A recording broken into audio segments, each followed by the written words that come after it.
what would have motivated you to look to the IP system, Ashley? Intellectual property, which, as we know, the express creations of the mind, trademarks, your brand, maybe even looking at protecting designs of unique products, that sort of thing. I think for us, we started as a small enterprise. It was a very small team of 6 people. We brought in equipment from Italy, from Brazil, and really it was trying to build from scratch a business in cocoa processing. In doing that, a large part of what we were doing is to look at how we could educate people about our Trinitario cocoa variety and the storytelling behind that. And a key part of communicating the story, but also protecting the story, is around looking at the intellectual property tools available. Right. Have you found the IP tools to be basically effective in terms of helping you to protect and also helping you to negotiate deals and that sort of thing as you go forward, like in talking to investors? I think the thing for us is that Trinitario as a variety, as a cocoa variety, is already around the world. And so there are other countries that have this variety, but there are no countries that have a number of varieties that we have. We have over 100 types of Trinitario. So that makes us very unique in the world. And so as part of that, the idea of protecting using trademark, industrial design, collective marks is all stuff that we feel that we can benefit and strengthen that storytelling of our Trinitario cocoa. Cocoa dancers is very much part of our history, our folklore, that thing, and you embedded it into the logo, right? And so, sometimes it takes a lot of money for business to come up with a brand. Other times, sometimes it comes organically to you. So the importance of it in terms of the trademark system, actually now putting your logo into the O for Trinitario and then looking at products and that sort of thing. And also, what was the inspiration behind the steel pan tin? I mean, it was recently registered at the office. I mean, it's really a beautiful piece of design. And it's now an industrial design, which protects an article and the shape of an object. So what are the plans for that, and what are the plans for the Trinitario brand going globally? Is it that you're going to look at the IP office? We have the Madrid Protocol, for instance, 120 plus jurisdictions that you can outreach your brand from Trinidad and Tobago to in the export market. Because this IP is all about foreign direct investment, it's about earning foreign exchange, it's about taking our culture out there. So let me hear about the inspirations behind that. I think, well, to answer the question, the first part, it really around Trinitario as a brand, we wanted, I was told by our brand advisor, keep it simple. So we wanted to be very clear to communicate globally that we were the origin of Trinitario. It is grown here, it is processed here. So that's why we decided to trademark Trinitario. The Cocoa Dancer character comes very much from a characteristic of our Trinidadian cocoa history, and so we want to incorporate that. But what we're trying to do is come back to that storytelling narrative, and the steel pan tin, the steel pan being the first instrument of the last century that was invented.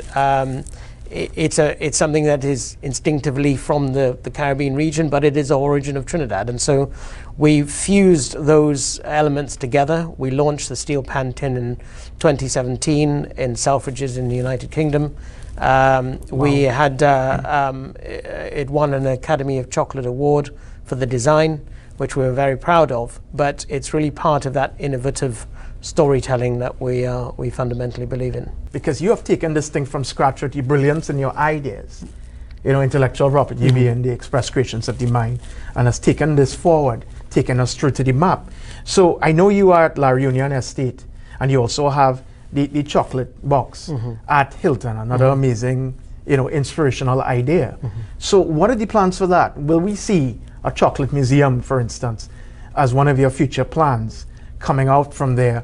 Will we see, the ability of our school children to learn about the process of this fine gift that we have here, and really take that forward?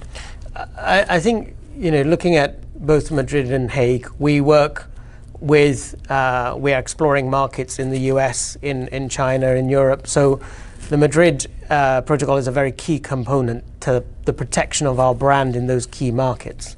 But when you look at the Hague as well, it for us in a post-COVID world, a lot is about getting consumers to purchase direct. So right now, you could go online, you can purchase our steel pan tin and have it shipped to Australia or to Canada or to Europe. So with that sort of coverage, protection of all our assets is quite important. But really our passion is around educating people about Trinitario cocoa. So we are in the process of building effectively a training center, a museum as such, where you could come and learn about Trinitario cocoa, but also learn about how to use it. So it's really around the culinary applications. We have had, over the past 4 years, 5 chefs from the US and Europe visit Trinidad to train our team, to share their experiences, but also for them to learn about how cocoa is actually made. You'd be surprised how many chocolatiers and pastry chefs have never been to a cocoa estate. So there's a very important knowledge transfer that needs to happen. And that's one of the things that, in the same way, if you're talking about whiskey in Scotland or wine in France, when it comes to cocoa, I think Trinidad could play quite a pivotal role. I would like to hear you on that, if in terms of forecasting, actually, the next 3 to 5 years, if you think a powerful collective mark going out there, a GI should be where we should focus on the IP system. Well, I think the GI is important. There is definitely changes happening. You would see that from people growing agave in Australia and can't call it tequila. You would see it from Toblerone recently announcing that they're producing their Toblerone outside of Switzerland, so they can't call it Swiss. I think these things do have an inherent value to the product and to the offering, but it comes back to the fact of the consumer wanting to know that what they're buying is genuine. It comes from that region. It is of the right quality, and it is benefiting livelihoods from that region. So I think a collective mark helps to convey that to the consumer in a much more authentic way than most other forms of third-party labeling. So, you know, this has been a really nice conversation. What I admire about you as controller of IP is your passion.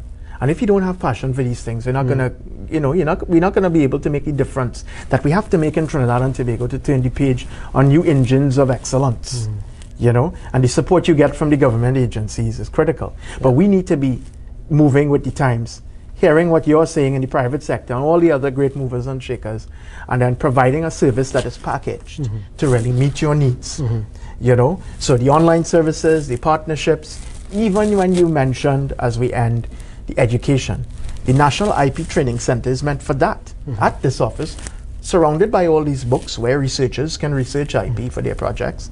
Also, where the tutors, the 28, can have, you know, sessions in how IP could be relevant to your business.